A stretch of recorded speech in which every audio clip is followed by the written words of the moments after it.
Hey guys, Brony General here, back with another video, and apologizing if the aspect ratio on this one is screwed up.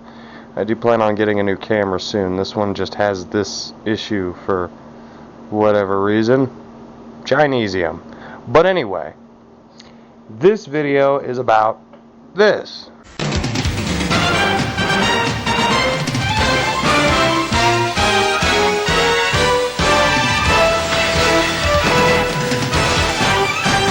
This IBM Aptiva from the late 90s. Now, if you've been watching my channel for a long ass time at this point, you recognize this PC. In fact, I've had two of these, this being the second one. The first one went the way of the dinosaur quite a long time ago. But yeah, this is a late 90s IBM Aptiva, little mini ATX desktop computer running Windows 2000 currently, and that is one of only the many operating systems that this old thing has had over the years. But it's had some upgrades, all performed by me. I put a disk reader in it because it does need that for what it was used for in the past and what it's used for now. Let's see, currently that is an old hard drive out of one of my other old computers, which I'm pulling data off of currently. And that kind of rolls me into the topic of this video, because it's not just to show off, look at this late 90s IBM Aptiva desktop, because I mean it's kind of just a boring desktop, but more to say it's amazing to me that this computer is still too useful for me to retire it. Now, obviously this channel's theme is kind of using old stuff in the modern era, but that's not just this channel's theme. That's just something that I have a habit of doing all the time. It's more just, you know, the channel being a product of the way I live typically. And though most of my vintage computers have gone into storage and aren't being used right now, this one just cannot seem to die or go into a retirement. It's, you know, it's got benefits like being the perfect little size to be anywhere I need it to be, like under this little sewing desk thing here.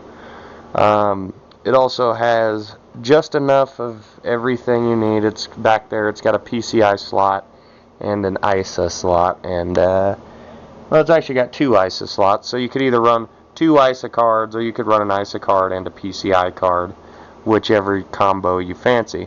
But that's all it's got. It's got an assload of RAM in it for the time. It's got 192 megabytes, which I'm sure I installed sometime long ago. I just kind of found it like that after I moved and can't remember why it has that much RAM in it. I think I was trying to do some kind of rendering on it or something or another. But yeah, it's got an assload of RAM in it with a 300 megahertz AMD K62 processor, which is what I would call the it's good enough CPU of the late 90s. I mean, I wouldn't exactly choose it for a gaming rig, but it works. It's incurred some physical damage over time, like this here, which I believe was from, I can't remember what hit it, but something punched it real good right there and damaged it. That might have even been me. This button fell out, which I still have the button. I just need to put it back in there at some point, and I should be able to fix that, but another time when I actually have time.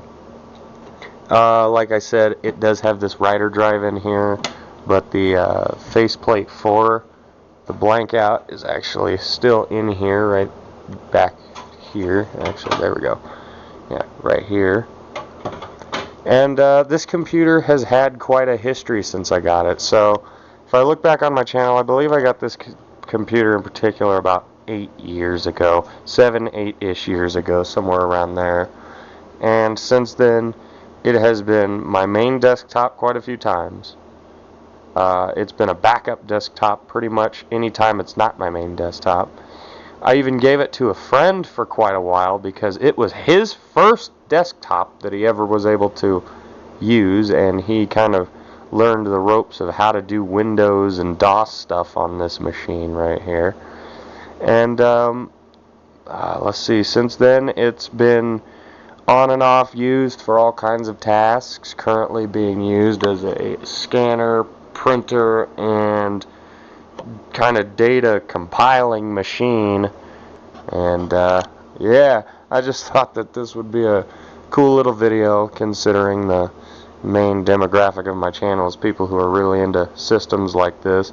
Not only to kind of show it off and show how useful it's still being, but just kind of so you guys can see it again. I know it's been quite a long time since the Aptiva has actually been shown on the channel. And for those who might be wondering, yes, I do still have the side panel to it. It's just not on right now because I had to do this with the hard drive, and if the hard drive wasn't going to work or something, I didn't want to have to tear the whole computer apart again. You guys get it. But with that being said, I'll see you guys in the next video. I hope you enjoyed this one, and I'm going to continue my near-decade run now with this IBM Aptiva that was already an ancient dinosaur when I bought it almost a decade ago. I learned you get more for an LED screen than a plasma, because apparently plasmas are old, and I didn't know that. Just a little kind of tack on to the end of the video here. I found the first video this computer was featured in. My new workbench here from 8 frickin' years ago. So yeah, I have in fact done this computer for 8 years. There it is in its near new condition that it was. Makes me feel ashamed that it looks this way now, but as things go when you actually do use them. So yeah, I just wanted to tack this onto the end. Pretty cool to see it.